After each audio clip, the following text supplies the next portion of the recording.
नमस्कार, मैं हूं कुमार गजेंद्र। जनपद ऑन द स्पॉट में आपका स्वागत है। हमारे एक दूसरे social media platform podcast with Kumar Gajendra में भी आपका स्वागत है। अब बात करते हैं दिल्ली के अंदर जो चुनावी माहौल है वो पूरी तरीके से गर्म होता जा रहा है। लेकिन इस चुनावी माहौल में सबसे आगे अभी भारतीय जनता पार्टी के बाद जो सबसे तेज चैनल दिखाई दे रहा है वो आम आदमी पार्टी का दिखाई दे रहा है। आम आदमी पार्टी तरह तरह के स्टंटबाजी अब उन्होंने शुरू कर दी है, बयानबाजी शुरू कर दी है।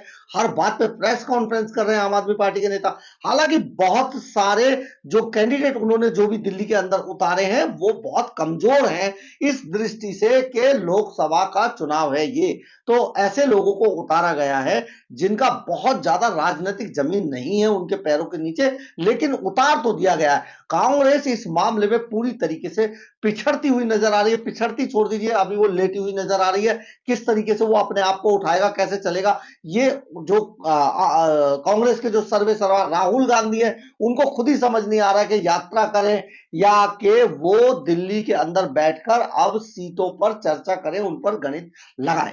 तो ये सारी चीजों पर जवाब देने के लिए हमारे साथ मौजूद है हमारे पॉलिटिकल एडिटर संजय गौतम साहब। ये आपको संजय गौतम साहब जवाब देंगे कि किस तरीके से अब जो दिल्ली का जो राजनीतिक गणित और राजनीतिक पारा है वो कैसे चल रहा है।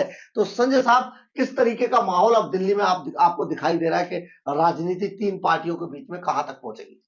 देखो, राजनीतिक सरगर्मियां बढ़ चुकी हैं। राजनीतिक पारा जैसे जैसे गर्मी बढ़ती जा रही है, सर्दी घटती जा रही है, वैसे जैसे दिल्ली के अंदर राजनीतिक पारा भी बढ़ता जा रहा है। अरविंद केजरीवाल जी ने कल अपने चुनाव कैंपेन स्टार्ट कर दिया है। जी। उन्होंने नारा दिया है, संसद में केजरीवाल और दिल्ली खुशहाल। दिल्ली खुशहाल। जी जी। तो अरविंद केजरीवाल जी ने उसके अंदर मुख्यमंत्री जो है उनके पंजाब के मान साहब, उनको लेकर उन्होंने कल ये पीसी करा और ये कल कैंपेन अपना उन्होंने जो है वो स्टार्ट कर दिया। अब कांग्रेस दिल्ली के अंदर आम आदमी पार्टी मिलकर चुनाव लड़ रही है। उसके अंदर दिल्ली का कांग्रेस का कोई भी नेता उस कैंपेन में नहीं था। वरना जनरली ऐसा होता है, जब भी आप अलायंस के साथ चुनाव लड़ते हो तो आप जो भी कोई कैंपेन स्टार्ट करते हो उसके अंदर दोनों पार्टियां उसके अंदर या दो या तीन जो भी अलायंस के दल होते हैं वो उसके अंदर सामने खड़े होते हैं। लेकिन अरविंद केजरीवाल जी की क्या मजबूरी है? दो मजबूरियां हैं। एक नंबर मजबूरी है मान साहब।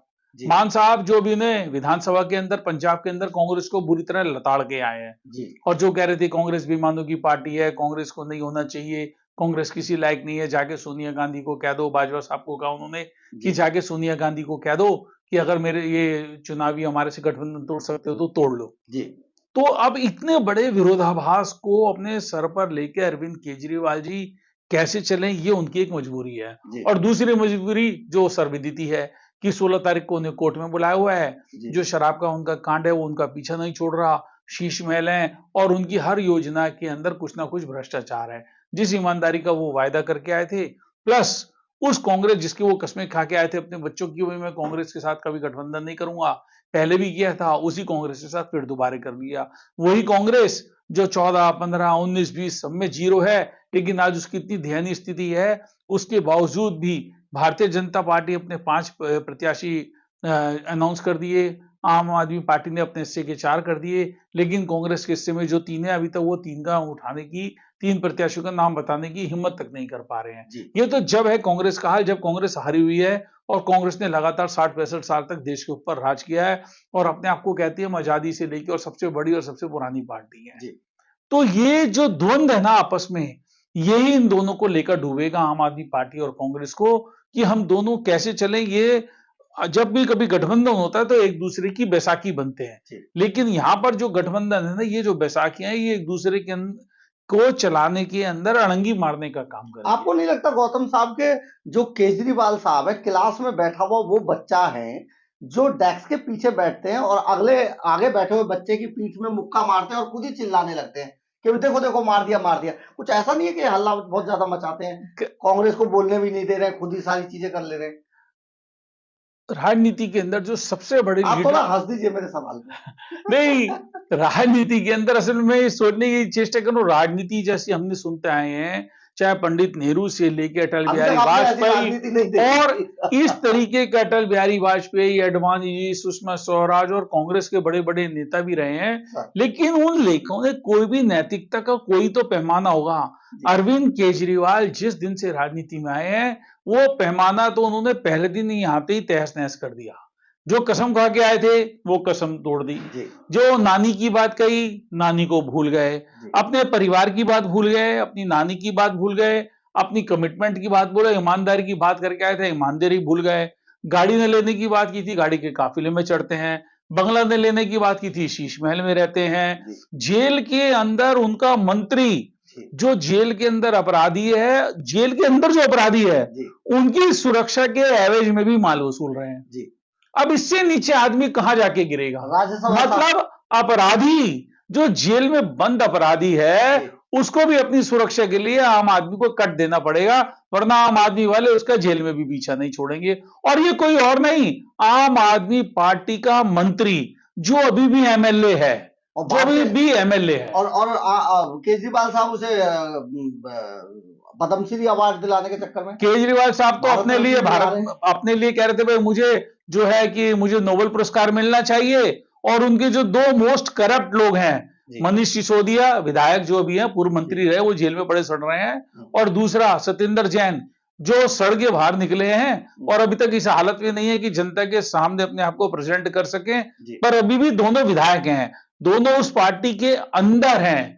तो ऐसे लोग भी हैं एक तरफ देखा जाए तो। जो नैतिकता है, जो राजनीति के सांसद साहब और राज्यसभा सांसद तो दो तीन बार कोर्ट से परमिशन लेके आ गए कि मुझे शपथ दिला दो, शपथ दिला दो।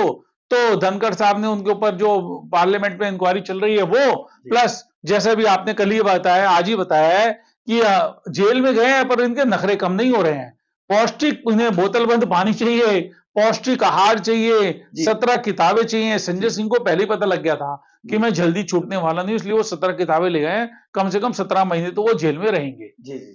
तो जो ये अरविंद केजरीवाल ने आके जो राजनीति को इतने निचले स्तर पे जाके अरविंद केजरीवाल ने गिरा दिया है और राजनीति के अंदर नैतिकता खत्म कर दी है, ये भारतीय लोकतंत्र के लिए बहुत बड़ा खतरा है।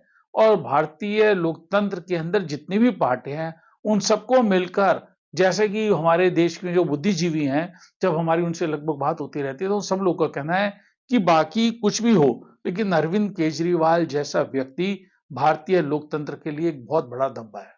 आपको नहीं लगता है कि कांग्रेस का इस्तेमाल आम आदमी पार्टी ने केवल ईडी से बचने के लिए किया है, राजनीतिक रूप से सुरक्षित होने के लिए नहीं, ईडी से बचने के लिए, ताकि ईडी के जब उन्हें ईडी जेल तक घसीट के लेके जाए तो कांग्रेस उनके साथ खड़ी हो जाए, इसके लिए उन्होंने इस्तेमाल किया? ऐसा है, बिल्कुल, ये बिल्कुल बात सच्ची है कि आम आदमी पार्टी ने जो 3 सीटें दी है वो 3 सीटें सिर्फ इसलिए दी है कि जब कल परसों या तरसों में जब भी अरविंद केजरीवाल जी जेल जाएंगे ईडी के कारण, तो कांग्रेस सड़क पे होकर हाय हल्ला मचाए, पीसी करे, थोड़ा शोर शराबा मचाए, और जो लोकतंत्र ये जो चुनाव होने जा रहा है उस चुनाव के अंदर थोड़ी सी जो है एक वो माइलेज मिल जाए, एक सिंपैथी मिल जाए अरविंद केजरीवाल को। ये केवल इसलिए उन्होंने अपनी 3 सीटें जो हैं वो उसके ऊपर कुर्बान करी हैं। एक सवाल और है, क्या कांग्रेस को दिल्ली के अंदर उम्मीदवार ही नहीं मिल रहे हैं? देखिए, मैंने बताया अभी तक वो डिक्लेयर नहीं कर पाए। मैं बताऊं अभी कि आपको शायद मालूम होगा कि कल अभी कांग्रेस ने 39 सीटें अनाउंस करी हैं जी। उसके अंदर से केरल, त्रिपुरा, छत्तीसगढ़ की 6 सीटें, 15 सीटें केरल की हैं। और अब राहुल गांधी जी भी वायनाड लड़ने जा रहे हैं। अमेठी से वो इस बार बुरी तरह भाग चुके हैं। पिछली बार उन्होंने लड़ने की हिम्मत दिखाई थी, हार गए थे, कोई बात नहीं, लेकिन इस बार तो वो वहां से चुनाव भी नहीं लड़ रहे हैं। और उनकी बहन प्रियंका का पता नहीं है, उनकी माताजी पहले से ही पिछले दरवाजे राज्यसभा से जा चुकी हैं। और कर्नाटक के अंदर पार्टी ने ये कहा था कि खड़गे साहब को चुनाव लड़ा दिया जाए, लेकिन खड़गे साहब भी अपनी बीमारी का बहाना बनाकर पतली गली से निकल गए हैं जी। पूरे कर्नाटक के अंदर कोई भी कर्नाटक का बड़ा नेता चुनाव लड़ने के लिए तैयार नहीं है जी। तो दिल्ली के अंदर भी ये स्थिति है। अब भाई जो पार्टी 14-0, 15-0, 19-0, 20-0, उसके बाद उसे 3 प्रत्याशी नहीं मिल रहे हैं जी, उसे 3 प्रत्याशी नहीं मिल रहे हैं। अगर उसे सबसे पहले दिल्ली के अंदर 3 प्रत्याशी अनाउंस करने चाहिए थे। और दिल्ली का जो सबसे बड़ा, सबसे कद्दावर नेता है, जो सबसे पढ़ा लिखा नेता माना जाता है कांग्रेस का, अजय माकन, वो भी राज्यसभा से आ गए जी। तो आप ये बात समझ सकते हो कि पार्टी चुनाव लड़ाए तो लड़ाई किसे।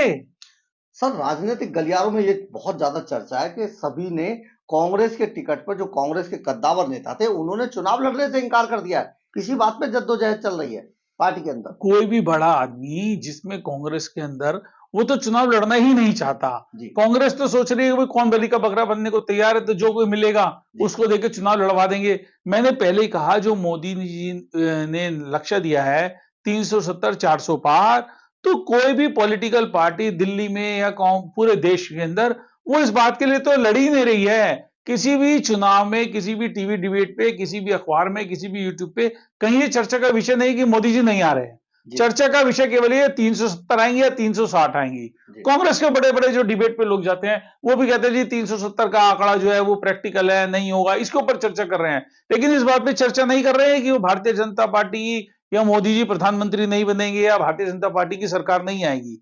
तो इसका मतलब कांग्रेस हो चाहे आम आदमी पार्टी हो, वो ये मन में ठान चुके हैं, मन में हार मान चुके हैं। ये तो एक लोकतंत्र का जो एक मिनिमम क्राइटेरिया होता है वो पूरा करना ही पड़ता है। चुनाव में लड़ना ही पड़ता है, चुनाव में जाना ही पड़ता है, लेकिन हारे मन से कोई नहीं जीत सकता। वो अभी आपके सामने आ जाएगा जब चुनाव का परिणाम आएगा। तो आपने देखा होगा दिल्ली के अंदर जो कांग्रेस है, सबसे बड़ी पार्टी, 60 साल जिस कांग्रेस ने राज किया, आज उसी कांग्रेस को दिल्ली के अंदर उम्मीदवार नहीं मिल रहे हैं। उम्मीदवार इसलिए भी नहीं मिल रहे हैं क्योंकि ये पहले ही मान चुके हैं कि मोदी के रथ के सामने आना, अपने आप को कुचलवाना है, ये एक पूरी तरीके से आत्महत्या के बराबर है। तो इसलिए कोई भी ऐसा कद्दावर नेता दिल्ली के अंदर चुनाव लड़के अपने आप को जीरो नहीं करना चाहता है। इसलिए बहुत जद्दोजहद कांग्रेस पार्टी के अंदर चल रही है। उधर सामने जो आम आदमी पार्टी है, वो लगातार केवल इस पे काम कर रही है कि अलायंस को साथ लेकर इसलिए आगे बढ़ा जाए कि अगर ईडी अरविंद केजरीवाल को पकड़ती है तो हल्ला मचाने के लिए कुछ बाहर ऐसे लोग चाहिए जो ताली मचाए, छाती पीटे हल्ला मचाए और ये दिखाने की कोशिश करें कि देखिए प्रधानमंत्री नरेंद्र मोदी की जो ईडी है नेताओं को किस तरीके से परेशान कर रही है। बहुत बड़ी बात है। आप देखिए कि दिल्ली का राजनीतिक गणित किस तरीके से बनता और बिगड़ता नजर आ रहा है। तो अगर आपको हमारी खबर अच्छी लगी हो तो आप इसे लाइक, सब्सक्राइब और शेयर जरूर करें। कमेंट्स बॉक्स में अपनी राय जरूर लिखें, इससे हमें ऊर्जा मिलती है। जय हिंद, जय भारत।